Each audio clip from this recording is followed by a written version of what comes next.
Que ahora comienza La Fuente, donde la tele y la radio se dan la mano.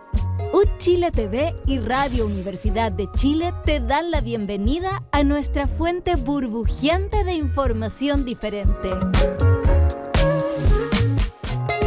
Ya estamos de vuelta haciendo La Fuente por Chile TV, Radio Chile y también por el Instagram del canal. Nuestro programa franjeado que va de lunes a jueves al mediodía. Estamos ya en nuestro bloque con nuestro invitado estelar que tenemos hoy para hablar de un tema muy interesante que son las ciclovías, los ciclistas, cómo nos relacionamos con los peatones, con los automovilistas, cómo es este tránsito y tráfico de la vida, ¿no?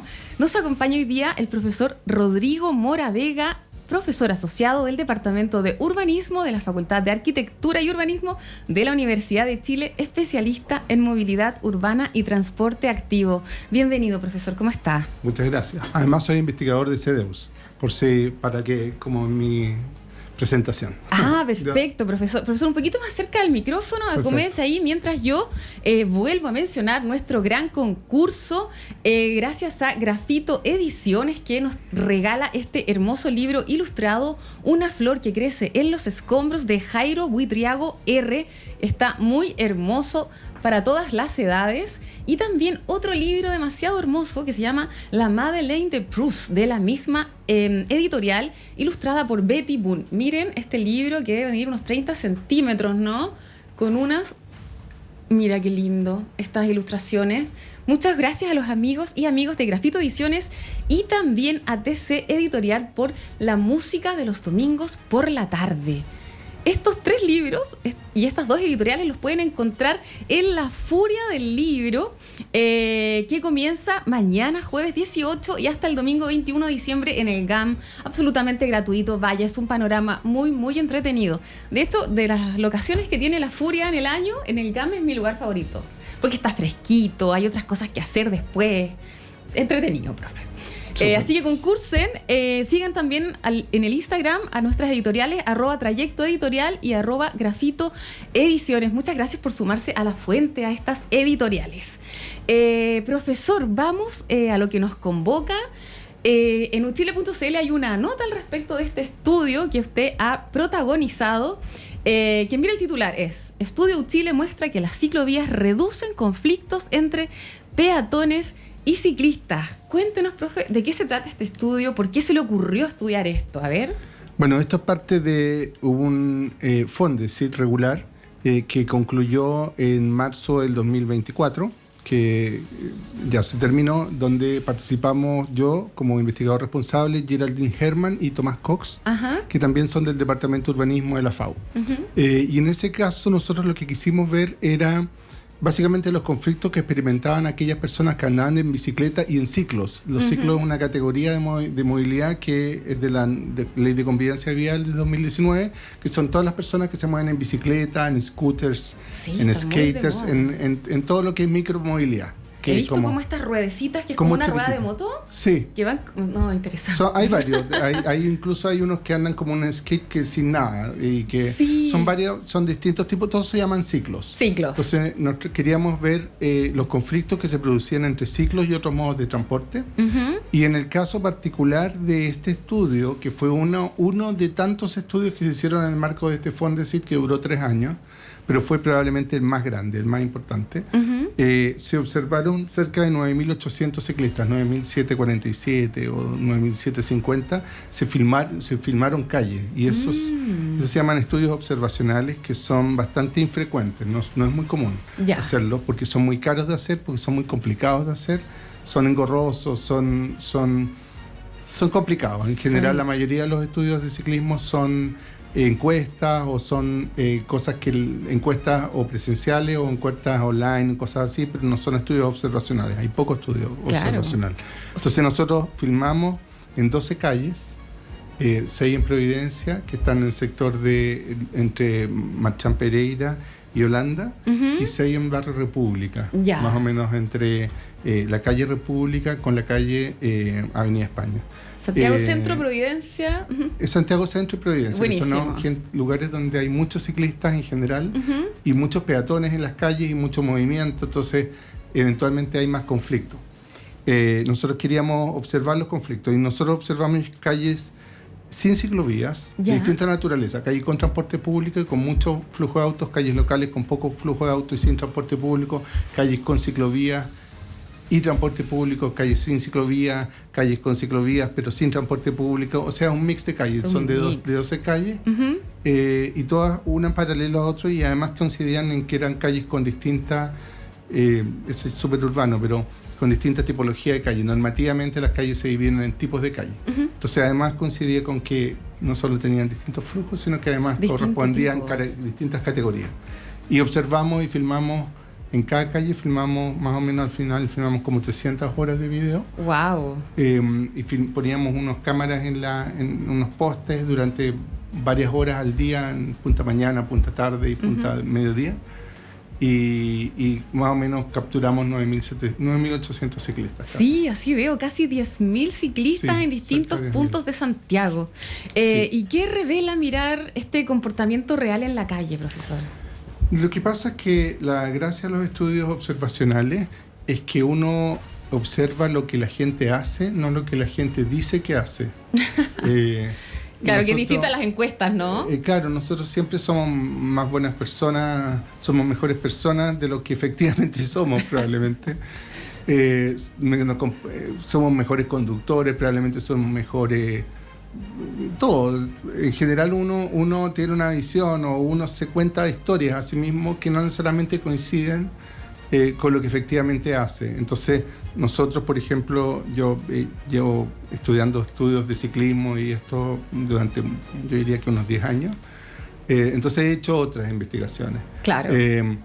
Y por ejemplo, los conflictos, por poner un ejemplo, la gente declara ocupar poco las veredas para moverse. Cuando uno le pregunta en encuestas a los ciclistas si usan la vereda, en general no, la mayoría de la gente dice que no.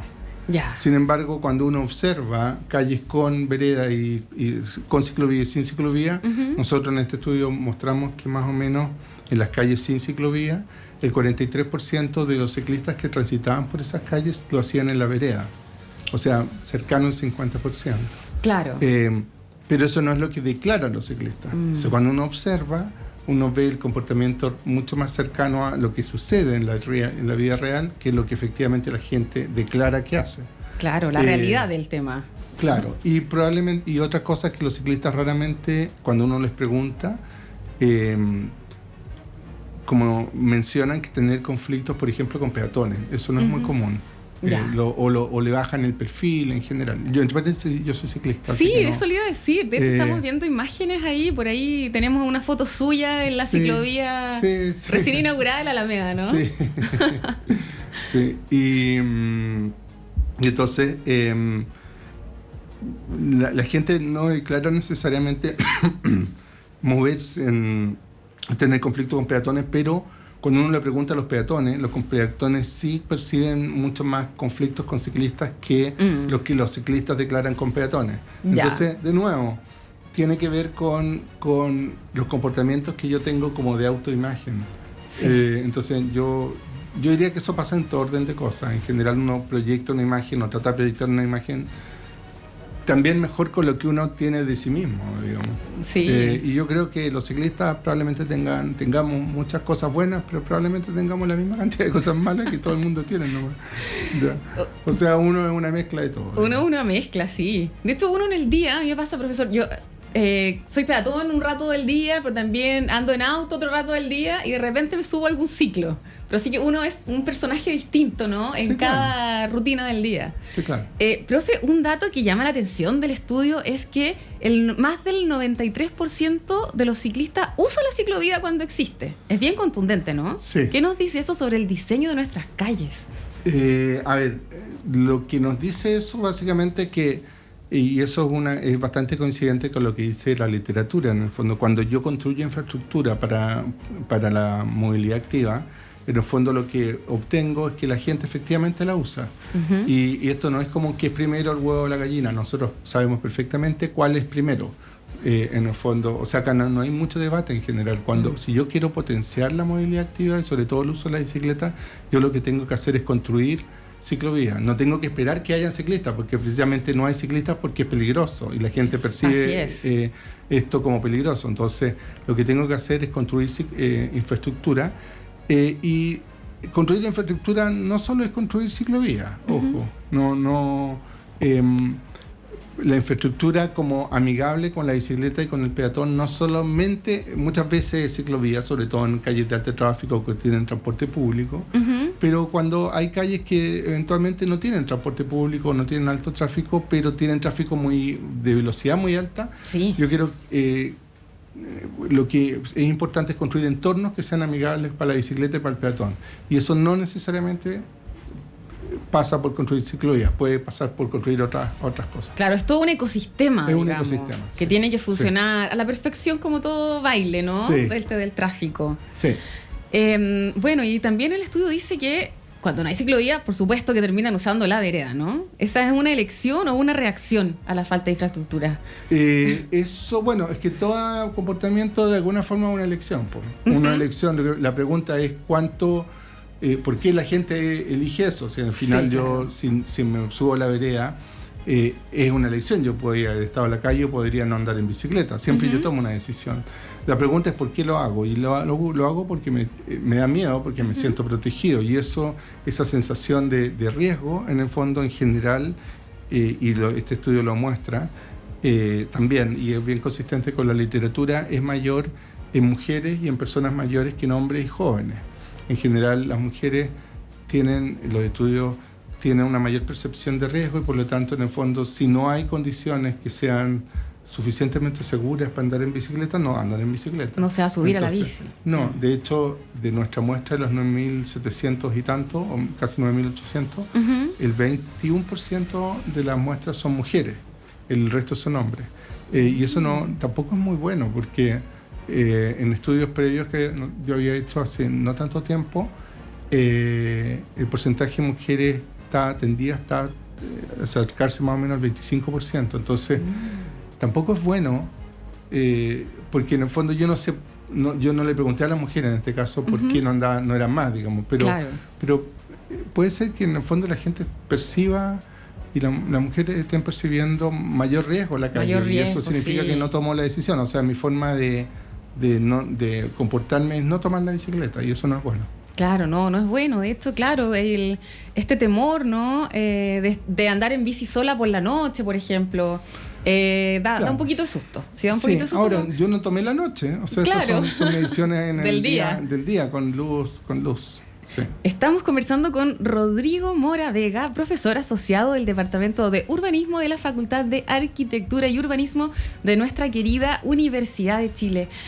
Profesor, y en esta investigación hay algunas sugerencias, ¿no? Por ejemplo, proponen ciclovías continuas, estandarizadas y tráfico calmado. Si hubiera que partir por una medida urgente, profe, ¿cuál sería usted la más urgente? Lo que pasa es que los estándares ya están más o menos, ya hay estándares y bastante buenos del Ministerio de Vivienda y Urbanismo. Hay una nueva guía que salió recién. Por lo tanto, en ese sentido, eso no es una medida urgente porque ya está más o menos completado. Yo diría que lo principal que debiésemos hacer es dar continuidad a la red de ciclovías porque presenta muchas discontinuidades. Ahora, el plan de ciclovías que tiene el Ministerio de Vivienda el MTT, de alguna forma lo que hace es completar estas discontinuidades, y eso es súper importante. Y lo otro que yo diría que son las dos, es generar entornos más amigables con la bicicleta. Y eso no necesariamente pasa por crear ciclovías, sino que por probablemente hacer que el tráfico de los autos sea mucho menos intenso, mucho más lento. Entonces, ¿qué es lo que hacen en general los países europeos? Los países europeos no todos tienen tantas ciclovías. En muchos países hay algunas, pero muchas no. Se comparte la calle. Se comparte la vía. Lo que pasa es que cuando los autos circulan a 30 kilómetros por hora, da un poco lo mismo compartir la vía, porque en el fondo probablemente no hayan choques, pero si los hay hay accidentes, tampoco son tan riesgosos, porque todos andan muy lento. Sí, entonces se comparte la vía. Sí. Entonces, claro, cuando yo tengo mucho auto y circulando rápido, no es más difícil. Entonces yo diría que hay que calmar el tráfico, hay que hacer que los autos circulen un poco más despacio, porque eso crea mejores calles para todos, digamos, no solo para los ciclistas, sino que también para los peatones. Para los peatones. Para los niños que juegan en la calle, para los niños que juegan a la pelota en la calle, o sea, genera una situación más amable. Más armónica, ¿no? Una ciudad más amable, en realidad. Profesor, y el uso de la bicicleta ha crecido en Santiago, ¿no? Sí, estamos más o menos en 7,5% en CDEUS. El año pasado hicimos y ahí cito a mi colega Ricardo Urtubia de CDEUS, hicimos una encuesta grande de partición modal, una EOD, una encuesta de origen-destino, bien representativa de todo lo que es Santiago, y más o menos estamos en el 7,5, lo cual es bastante, porque la última encuesta de origen-destino, que es la encuesta de movilidad de Santiago del 2012, mostraba que el 4% de los viajes eran en bicicleta. Entonces subimos, casi duplicamos, de 4 a 7,5. Estamos subiendo. Sí. ¿Y la ciudad ha acompañado este cambio o va como más atrás? Va más atrás, lamentablemente. Yo creo que varía mucho de lugar en lugar. Yo diría que hay comunas que han sido muy proactivas y se han adelantado. Providencia, Santiago hasta cierto punto, y hay otras ciudades que se han subido al carro, otras ciudades, otras comunas. Pero claro, es bien dispar, porque en el fondo, como tenemos un problema, una ciudad tan fragmentada con tantos municipios, es difícil hacer una gran ciclovía, ¿no? Claro, no existe bueno, por suerte el gobierno regional actualmente está metido en un plan maestro de ciclovías con mucho énfasis, pero eso no se está replicando en todos los gobiernos regionales. Entonces tenemos un gobierno regional muy, muy activo en ese sentido, pero no es así en todos los gobiernos regionales. Entonces ahí tenemos un problema. Profesor, se nos está acabando el tiempo. Para ir cerrando, ¿qué mensaje quiere enviar? No sé, ¿qué condiciones mínimas debería cumplir la ciudad si realmente quiere fomentar el transporte activo y la buena convivencia vial, por ejemplo? A ver, yo creo que habitualmente se ve que el tema de la ciclovía es como para beneficiar al ciclista. Yo diría que tener una ciudad más amable no es solo para beneficio del ciclista, incluso yo diría que hasta uno podría decir que tener ciclovías beneficia a los automovilistas, porque si estamos hablando de 7,5, estamos hablando más o menos de 20 millones de viajes al día. El 7,5 más o menos son como, de los viajes, aproximadamente son como 1,5 millones de viajes. Si ese 1,5 millones de viajes no se hicieran hoy día en bicicleta, muchos de esos viajes se podrían probablemente hacer en auto. Y si se hicieran en auto, los tacos serían aún más grandes de los tacos que existen ahora. Catastrófico. Entonces, cuando uno ve que esto es como una agenda pro ciclista o pro... En realidad, tener una ciudad más integrada es más armónico para todos. Para los niños que juegan, para los viejos, las personas mayores que en el fondo cruzan la calle. Para todo el mundo es mejor. Para todos, nos facilita la vida a todos, la verdad. Sí. Entonces, a las mujeres nos queda atrevernos y subirnos a la bici nomás, ¿no? Probar esta ciclovía. Probar la nueva ciclovía. Hay varias en todo caso. ¿Qué les han parecido, profe? A mí, yo anduve... Como usuario. Yo anduve bastante bien. No, debo reconocer que no usé una parte nomás de la ciclovía. Anduve perfecto, lo encontré súper cómoda. Yo habitualmente, muchas veces me subo, pero no siempre. También soy peatón y también soy usuario del transporte público. Habitualmente no uso tanto el auto en el día de semana, no me gusta tanto. Anda en bici o transporte público. O transporte público o peatón. Se va a la FAU, bueno, ahí la FAU está bien central. Claro, la FAU es muy central. Entonces uno se puede ir en bici, como varias formas de irse. Muchas gracias. Muchas gracias a usted. Gracias, profesor. Conversamos con Rodrigo Mora, profesor asociado del Departamento de Urbanismo de la Facultad de Arquitectura y Urbanismo de la Universidad de Chile. Profe, quédese con nosotros para el sorteo de nuestros libros.